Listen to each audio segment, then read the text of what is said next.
राधे राधे, हरे कृष्णा। स्वागत है आप सभी का आज के इस नए वीडियो में। मैं हूं आपके साथ प्रियंका तिवारी और आज के इस वीडियो में हम बात करने वाले हैं कि पीरियड के कितने दिनों बाद यानी मासिक धर्म के कितने दिनों बाद जो है हम पूजा विधि कर सकते हैं।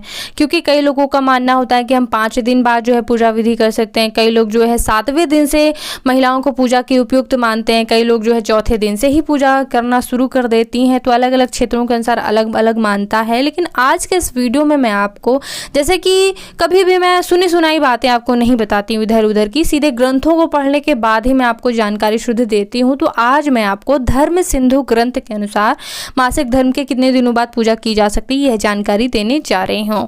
क्योंकि देखिए ग्रंथों को ही प्रमाणित और विश्वसनीयता दी जा सकती है। क्योंकि देखिए हम ये कैसे जानते हैं कि भगवान भोलेनाथ के सिर पर जो है जटाओं में गंगा माता विराजमान है या फिर चंद्र विराजमान है, भगवान विष्णु जो है हाथ में सुदर्शन चक्र धारण करते हैं। ये सभी जानकारी हमें कहाँ से मिलती है? वो है ग्रंथों से ही मिलती है। तो ग्रंथों पर ही जो है विश्वास किया जा सकता है, ग्रंथों को ही जो है प्रमाण माना जाना चाहिए। तो चलिए जानते हैं कि धर्म सिंधु ग्रंथ के अनुसार जो है मासिक धर्म के कितने दिनों बाद पूजा विधियाँ की जा सकती हैं। तो देखिए 3 दिनों तक बिल्कुल अशुद्धि मानी जाती है। कोई भी महिला जो है 3 दिनों तक अस्पृश्य रहती है, किसी को भी छूना भी नहीं चाहिए। यहाँ तक कि ग्रंथों में ऐसा वर्णन मिलता है कि उसकी आवाज़ भी लोग ना सुने या फिर उसको देखें ना। लेकिन आज के ज़माने में ऐसा संभव बिल्कुल नहीं है कि हम किसी को देखें ना या फिर किसी की आवाज़ ना सुने। तो फिर भी लेकिन इस नियम को ज़रूर मानना चाहिए कि 3 दिनों तक हम जो है पूजा का सामान भी नहीं छुएंगे। पूजा करना तो दूर की बात है, पूजा का सामान भी नहीं छूना चाहिए। कई बार जैसे कि घर में कलश स्थापना है, फिर कोई बड़ी पूजा हो रही है, तो उसके आसपास भी हमको नहीं भटकना चाहिए, पूजा घर के आसपास। क्योंकि बड़ी पूजा में, क्योंकि जिसकी पूजा हो रही है फिर उसकी पूजा में जो है विघ्न आते हैं, बाधाएं आती हैं। 3 बातों का हमको ध्यान रखना है।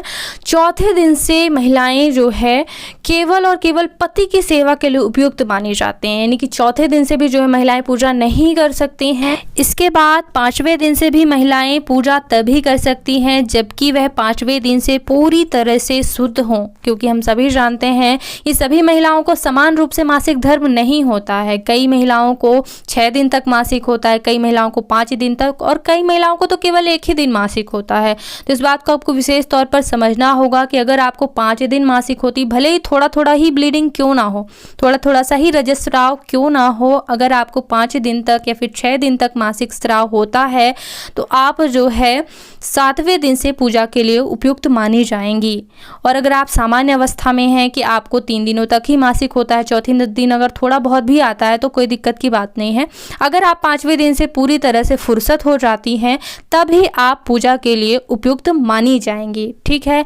और अगर आप ऐसा समझती हैं कि कई महिलाओं को केवल 1 ही दिन का मासिक होता है तो क्या वो दूसरे तीसरे दिन से स्वच्छ हो गई तो पूजा के लिए मानी जाएंगी? बिल्कुल नहीं, बिल्कुल नहीं। भले ही आपको 1 दिन का मासिक होता है, 3 दिनों का मासिक धर्म हर एक महिला को मानना ही होता है। चौथे दिन से ही वो पति की सेवा के लिए और 5वें दिन से ही वो पूजा के लिए उपयुक्त मानी जाती है, चाहे भले ही उसको 1 ही दिन का मासिक क्यों ना हो।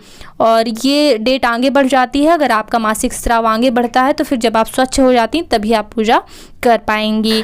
तो बिल्कुल इसी तरह से ग्रंथ में वर्णन है कि यदि आगे भी रज दिखाई देता है तो जब रज से निवृत्ति हो जाती है यानी कि स्वच्छ हो जाती है महिला, तभी जो है पूजा के योग्य मानी जाती है। और पूरी कथा ऐसा नहीं है, बिल्कुल आपको मतलब पुराणों में कथा भी है। जैसा कि परशुराम जी को आप सभी जानते होंगे, जिनका धनुष श्री रामचंद्र जी ने तोड़ा था। जब वो धनुष तोड़े थे तो परशुराम जी वहाँ उपस्थित हो गए थे। तो उन्हीं परशुराम जी के पिता का जब देहांत हुआ था तो परशुराम की जो माता थी वो रजस्वला थी, यानी कि वो मासिक धर्म से थी। तो वो रोने लगी कि उनके पति का देहांत हो गया। तो वो चाहती थी कि अपने पति के साथ जो है वो सती हो जाएं, अपना शरीर जो है भस्म कर दें अपने पति के साथ अग्नि में। तो वो रोने लगी क्योंकि मासिक धर्म में किसी को भी छुआ नहीं जाता है, स्पर्श नहीं किया जाता है, पूजा पाठ में किसी भी कार्य में सम्मिलित नहीं हुआ जाता है। तो वो रोने लगी। तब ऐसी स्थिति में सभी ऋषियों ने उन्हें समझाया, क्योंकि परशुराम जी की माता जो है उनका जो है मासिक धर्म का चौथा दिन था।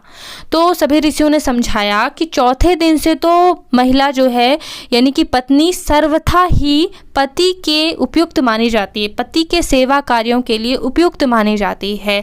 तो आप जो है चौथा दिन है आपका तो आप सती हो सकती हैं, क्योंकि महिला चौथे दिन से उपयुक्त मानी जाती है केवल पति के कार्यों के लिए। तो ऐसे जो है कथा भी मिलती है। आगे ग्रंथों में वर्णन मिलता है कि जैसे कि चौथे दिन आप जो है अगर स्वच्छ हो जाती हैं तो 60 बार मिट्टी लगा करके स्नान करना चाहिए। तो ये ग्रंथों की बात है, पहले की बात दूसरी होती है, लेकिन मैं बताना चाहती हूँ जो जो भी लिखा हुआ है। 60 बार मिट्टी से स्नान करना चाहिए और सूर्योदय के बाद स्नान करना चाहिए। जैसा कि आप सभी जानते हैं, अगर हम कोई पूजा पाठ करते हैं, व्रत इत्यादि, तो बताया जाता है कि सूर्योदय से पहले ही स्नान कर लो तो ज़्यादा पुण्य है, और फिर सूर्योदय के समय ही जो है पूजा करो तो ज़्यादा पुण्य है। लेकिन मासिक धर्म में क्या बताया गया है कि सूर्योदय के बाद ही स्नान करना चाहिए, स्वच्छ होना चाहिए, ठीक है, सिर धोकर। तो ये है, और कई और जानकारियाँ दी गई हैं, जैसे कि रोगवश अगर किसी को मासिक धर्म होता है तो वो केवल स्पर्श योग्य मानी जाती है, यानी कि वो बाहर रहेंगी, लोग स्पर्श कर सकते हैं लेकिन फिर भी वो पूजा पाठ में सम्मिलित नहीं हो सकती हैं। इसके अलावा कुछ और जानकारियाँ दी गई हैं, जैसे कि क्या होता है कि हम कभी कभी नहीं जान पाते हैं कि हम मासिक धर्म से हो गए, हमें पीरियड आ गया है, क्योंकि पहले दिन ऐसा होता है, ठीक है ना, प्रथम दिन कभी कभी ऐसा होता है कि हमें कन्फ्यूज़न रहता है कि मासिक धर्म तो नहीं आया, कहीं आया कि नहीं आया। तो ऐसी स्थिति में क्या होता है, कभी कभी हम पूजा की गतिविधियों में शामिल हो जाते हैं, फिर पूजा का सामान छू लेते हैं, स्पर्श कर लेते हैं, तो ऐसे में हमें पाप और दोष नहीं लगता है, ठीक है। जब हमें पता चल जाता है कि मासिक धर्म है तभी हमें पाप लगता है। जानबूझकर अगर हम पूजा की सामग्री छूते हैं, पूजा में सम्मिलित होते हैं, तो हमें पाप और दोष बताया गया है, जिसकी निवृत्ति के लिए मैं आपको बताऊंगी। एक व्रत है, उस व्रत को किया जाता है तो फिर मासिक धर्म में होने वाले पापों से मुक्ति मिल जाती है। तो आप ध्यान दीजिएगा कि अगर आपको पता नहीं चल पाया है कि मुझे मासिक धर्म हो गया और मैंने कुछ सामान छू लिया, तो फिर आपको पाप और दोष नहीं है। जब आपको पता चल जाता है उसके बाद आप गलतियां करते हैं तभी आपको पाप होता है। और पाप या दोष होता है ऐसा शब्द सुनकर आप अपने मन में हीन भावना मत लाइए कि अगर हम ये 3 दिनों में पूजा कर लेते हैं तो पाप होता है, भगवान ने हमारे साथ ऐसा क्यों किया। क्योंकि देखिए ऋषि मुनियों ने ये सारे नियम हमारे ही भले के लिए इसलिए बनाए, क्योंकि देखिए पहले के ज़माने में क्या होता था, 3 दिनों तक महिलाओं को बना बनाया भोजन भी दिया जाता था, कोई भी काम नहीं करवाया जाता था। आज देखिए कि चाहे आपका सिर दर्द करे, आपको बुखार हो, लेकिन आपको काम करना ही पड़ता है, एक दिन की भी छुट्टी नहीं मिलती है, ठीक है। लेकिन पहले के ज़माने में पूरी तरह से हर एक इंसान के आराम के लिए भी चीज़ें सोची जाती थी। इसी दृष्टि से एक कड़ा नियम बनाया गया था कि अगर हम पूजा पाठ के लिए छूट दे दी जाती तो फिर हम अन्य कार्यों के लिए भी निकल जाते, क्योंकि महिलाओं का हृदय कोमल होता है, वो बिल्कुल काम के लिए निकल ही जाती, तो इसलिए कठोर नियम बनाया गया, ठीक है। और दूसरा फायदा ये है मासिक धर्म में होने पर कि हम पूजा पाठ नहीं कर पाते हैं, मानसिक पूजा करने का हमको लाभ मिलता है। क्योंकि देखिए हम क्या है कि हम सामान्य दिनों में भी हमेशा ही व्यस्त रहते हैं, यहाँ के काम, ये काम, वो काम, तो हमें सामान्य दिनों में भी पूजा का टाइम नहीं मिल पाता। तो क्या होता है कि मासिक धर्म में जब हम होते हैं तो शांति से हम मानसिक पूजा करना सीख जाते हैं। मानसिक जप का बहुत ही ज़्यादा महत्व होता है, जैसा कि आप सभी जानते हैं। तो आपको कोशिश करना चाहिए सीखने की कि आप जब भी मासिक धर्म में हो तो जैसे कि जो भी आपके इष्ट देव हों, जैसे कि ओम नमः शिवाय, ओम नमः शिवाय, ओम नमः शिवाय, आपके मन में ऐसा जप चलता रहे, आप ऐसा प्रयास करें, ठीक है। आप ये सीखने की कोशिश करें। तो जब आप मासिक धर्म से हटेंगी ना, स्वच्छ होंगी, तो फिर आप सामान्य दिनों में भी देखेंगे कि आप काम करते जाएंगे और आपके मन में जप चलता रहेगा, ओम नमः शिवाय, ओम नमः शिवाय, अपने आप ये जप चलता रहेगा। तो इस बात को जो है आपको ध्यान में रखना चाहिए कि मानसिक पूजा का कई गुना, 100 गुना ज़्यादा फल बताया गया है, ठीक है। तो इसको आपको करने की कोशिश करना चाहिए। और क्या नियम है पापों से मुक्ति के लिए, जैसे कि मासिक धर्म में अगर हम छूते हैं, कोई चीज़ स्पर्श करते हैं तो पाप बताया गया, तो उसकी मुक्ति के लिए एक व्रत बताया गया, जिसकी आपको जानकारी मेरे वीडियोज़ में मिलती रहेगी। उसके लिए जो है ऋषि पंचमी का व्रत बताया गया, तो उसके लिए भी पूरा नियम है, हर एक चीज़ है।